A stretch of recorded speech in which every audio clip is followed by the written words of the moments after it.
L'erreur à ne pas faire pour changer ses habitudes, c'est le sujet de cette vidéo aujourd'hui. Alors, quelles sont les erreurs à ne surtout pas faire pour changer d'habitude? Et je vais vous en parler surtout d'une qui me tient vraiment à cœur parce que souvent, je vous vois qui vous heurtez sur ce sujet-là en permanence et qui vous dites « mais c'est pas vrai, comment ça se fait? J'arrive pas à changer mes habitudes, pourtant j'ai fait comme on m'a dit ». Je vais vous donner un exemple très simple. Vous allez chez votre médecin, vous allez faire une consultation et vous êtes en surpoids, vous parlez un peu avec votre médecin, vous lui racontez que vous avez tendance à manger trop de sucre, que vous avez du mal à vous arrêter et votre médecin va vous dire « c'est très simple, réduisez votre consommation de sucre ». Et vous partez avec ce conseil-là, pleine de bonne volonté, en vous disant « oui, je vais arrêter le sucre, ça va aller, je vais m'y mettre, je commence aujourd'hui ». Vous faites un peu le tri dans les placards, vous réfléchissez à l'avance de ce que vous allez manger, vous essayez de faire des choix un peu plus sains à la maison, de réduire le sucre, de réduire les produits sucrés, vous faites un peu le tri, vous changez votre manière de faire vos courses et vous commencez à manger moins de sucre. Vous mangez moins de sucre, 1 jour, 2 jours, 3 jours, 1 semaine. Vous êtes plutôt contente de vous, vous dites c'est bien, j'y arrive, je garde le cap, vous prenez confiance en vous. Et là, une mauvaise nouvelle arrive. Vous avez une info qui vient de tomber, que vous avez un énorme dossier à rendre au travail, ou bien que vous avez une personne dans votre famille qui a une maladie grave, ou bien que votre enfant a un souci, ou votre mari. Bref, ça génère du stress. Et du coup, pour compenser ce stress, vous avez à nouveau très envie de sucre et vous avez envie de craquer, vous avez envie d'attraper un gâteau, un chocolat et c'est irrésistible, vous avez envie de foncer dessus. Alors, qu'est-ce qui s'est passé dans cette situation-là? C'est très simple. Vous étiez chez votre médecin, il vous a donné un conseil en 5 minutes, arrêtez de manger du sucre. Et vous êtes reparti avec ça. Pleine de bonne volonté, bien sûr, vous avez fait certains bons choix, bien sûr, mais vous n'aviez pas de stratégie. Quand vous allez chez le médecin, il n'est pas là pour vous donner une stratégie, il est là pour vous donner une prescription, il est là pour vous donner une recommandation, il est là pour vous donner une ordonnance, un médicament ou une recommandation, il faut arrêter le sucre. Bon, ok, très bien. Mais comment vous voulez changer avec ça? Ça ne suffit pas. Vous n'allez pas arriver à réduire votre consommation de sucre ou de snacks ou de chips juste avec une phrase qui dit « arrêtez de manger du sucre ou des chips ». Surtout si c'est une habitude que vous avez depuis 5 ans, 10 ans, 20 ans. C'est juste impossible en fait. Et tous les jours, je rencontre des personnes qui me disent « ah, mon médecin m'a dit que et j'y arrive pas ». Mais bien sûr que vous n'y arrivez pas. Vous ne pouvez pas changer juste comme ça avec un conseil qu'on vous balance. Quand vous avez une habitude que vous avez eue depuis des années, des mois, des semaines, des habitudes quotidiennes, votre cerveau, il est surentraîné à aller vers le sucre. Il est surentraîné avec ses mauvaises habitudes à aller toujours dans les mêmes directions, dans les mêmes cas de figure. Il va vous falloir beaucoup de conscience, il va vous falloir beaucoup de présence, il va vous falloir beaucoup de plans d'action en fait pour y arriver. Vous n'arriverez pas à changer juste en disant « je change ». Vous allez avoir besoin de changer aussi les émotions que vous ressentez, les comportements que vous avez et les pensées que vous avez. Parce que c'est tout ça qui vous amène au sucre. Regardez dans mon exemple. Vous avez une personne, vous recevez une mauvaise nouvelle, vous avez une personne dans votre famille qui est malade et du coup, ça vous stresse. Qu'est-ce qui va se passer? Vous vous dites dans votre tête, « oh mon Dieu, j'ai cette personne qui est très malade et que j'aime tellement dans ma famille. Ça me fait tellement de peine, je suis tellement triste. » Et là, votre cerveau, qu'est-ce qu'il va faire? Ah vite, il faut diminuer la tristesse. Qu'est-ce qu'on peut faire pour diminuer la tristesse? On peut aller chercher du chocolat. Parce que votre cerveau, il est habitué à penser comme ça. Il dit, allez, on va chercher du chocolat. Et là, vous rentrez en mode automatique. Vous allez jusqu'à votre cuisine. Chocolat, vous mangez du chocolat. Vous mangez de façon automatique jusqu'à ce que vous ayez un sentiment d'apaisement et jusqu'à ce que ça s'arrête. Et là, vous allez avoir toujours la même chose aussi, une pensée de culpabilité. Ah, c'est nul, j'ai mangé trop de chocolat. Ah, j'ai mal au ventre, qu'est-ce que j'ai fait, etc. Et ensuite, vous allez avoir un sentiment de mal-être, de malaise plus ou moins intense, physique, d'écœurement, etc. Donc c'est toujours la même boucle. Pourquoi on fait cette boucle-là? Tout simplement parce que le chocolat, pendant quelques minutes, va vous donner un petit sentiment d'euphorie à cause du sucre que vous avalez, ça va vous faire du bien. C'est un peu comme une petite drogue, c'est un petit shoot. Et ensuite, hop, ça s'apaise et ensuite, vous avez la culpabilité qui vient à la place. Donc, c'est toujours le même mécanisme qui s'active. Vous avez les pensées. Mon Dieu, je suis triste. Vous avez l'émotion ressentie, la tristesse. Et ensuite, vous avez le comportement d'aller chercher du chocolat.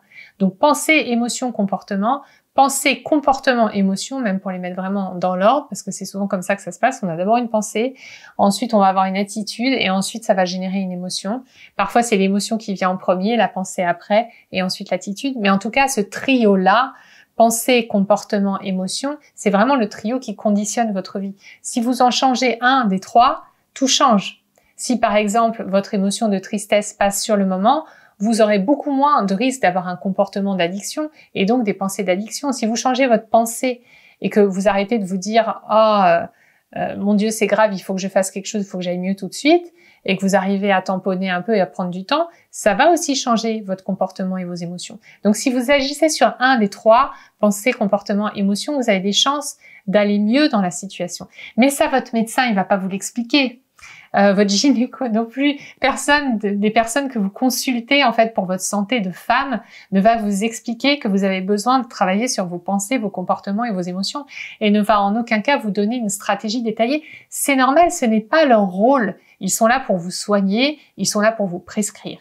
Donc si vous vous contentez d'aller voir vos professionnels de santé pour avoir une stratégie concrète pour changer vos habitudes et réellement perdre du poids, aller mieux, retrouver de l'énergie, ce n'est pas chez le médecin, ce n'est pas chez les professionnels de santé qui vous suivent que vous allez avoir une stratégie. Une stratégie, ça se fait avec un accompagnement, ça se fait avec un coaching, ça se fait avec des conseils naturopathiques, ça se fait avec un mode d'emploi, avec un plan d'action sur plusieurs mois qui va vous permettre de vous dire « Ok, par quoi je commence? C'est quoi mes premiers petits pas? Comment j'arrive à avoir des résultats? Comment je pérennise ces résultats? Comment je fais pour être persévérante? Tiens, ça marche pas. Par quoi je remplace? Je tâtonne, je trouve. Finalement, j'ai la bonne stratégie. Je continue. C'est comme ça en fait qu'on change. On ne peut pas changer juste avec une intention comme ça, une volonté. On a besoin derrière d'avoir une stratégie. On a besoin de changer ses pensées, ses actions, ses comportements, ses attitudes pour aller dans le bon sens. Et ça se fait avec un accompagnement. Alors soit on y arrive seul et on sait bien s'auto-coacher soi-même et on arrive à faire seul ce genre de choses, c'est possible. C'est un petit peu plus dur, je trouve, quand même, quand on le fait seul. Ou bien vous faites accompagner. Et moi, c'est mon métier. C'est ce que je fais. J'accompagne les femmes à mettre en place des stratégies de santé naturelle pour qu'elles retrouvent leur énergie, pour qu'elles retrouvent leur poids de forme, pour qu'elles retrouvent leur joie de vivre. Et ma spécialité, ce sont les femmes après 40 ans, plus spécialement les femmes qui ont des problèmes hormonaux. Et du coup, ça va être une stratégie intéressante. Si aujourd'hui vous avez plus de 40 ans, si vous en avez marre des régimes, si vous en avez assez des conseils médicaux, on vous dit faites ci, faites ça, mais sans aucune aide, sans aucun soutien, sans aucun suivi, eh bien il est temps d'essayer une nouvelle méthode en fait. C'est évident que si vous n'êtes pas suivi, vous n'allez pas tenir le cap. C'est pas juste avec un conseil balancé comme ça que vous allez arriver à vous reprendre en main sur le long terme, surtout quand vous avez des habitudes qui ont la dent dure et qui sont là depuis très longtemps. Vous avez besoin d'avoir quelqu'un qui marche avec vous. C'est un peu comme un guide de haute montagne, c'est un exemple que je donne souvent. Quand on est en haute montagne, il y a plein de risques, il y a une météo qui change souvent, il y a des chemins qui peuvent être dangereux en fonction de la météo, il y a des itinéraires qu'il faut connaître. C'est important d'arriver au camp de base le soir pour pouvoir dormir dans de bonnes conditions et pas se retrouver perdu au milieu de la montagne. Donc, un guide, c'est à ça que ça sert. Le guide, il va vous dire, ok, là tu peux passer, attention, là c'est dangereux, attention, là ça glisse, là c'est super, vas-y, là tu peux y aller tout droit, c'est bon. C'est un guide aussi qui va vous encourager dans les moments où c'est dur, où vous avez plus de souffle, où vous avez froid, où vous avez faim. Il est là pour vous dire, ok, ça va aller, t'inquiète, garde le cap, je suis déjà passé par là. Et moi, je suis ce genre de guide. C'est ma façon de travailler à moi. Moi-même, j'étais en surpoids. Moi-même, j'ai fait un burn-out, une dépression. Moi-même, j'ai vécu des moments très, très difficiles dans ma vie, émotionnelle, physique, mentale, spirituelle même. Et du coup, c'est ça aussi qui m'aide en tant que femme à vous guider parce que j'ai eu des épreuves Et c'est ce qui m'a permis de devenir experte dans mon sujet, c'est ce qui m'a permis de me redresser, de me relever, c'est ce qui m'a permis de guérir de ma dépression, c'est ce qui m'a permis de guérir du burn-out de façon naturelle et sans médicaments, c'est ce qui m'a permis de perdre 14 kilos alors que j'étais en pleine préménopause et que j'arrivais plus à perdre 1 gramme, c'est ce qui m'a permis tout ça en fait. La seule façon d'y arriver, c'est d'être persévérante, c'est d'être capable de se soutenir, c'est d'être capable de garder le cap, de ne jamais s'arrêter au fil des semaines et des mois. Et c'est là qu'on commence à avoir des résultats. Sauf qu'on est des êtres humains, notre volonté elle est limitée et que c'est beaucoup plus facile d'avoir de la volonté et de l'énergie quand on est à plusieurs.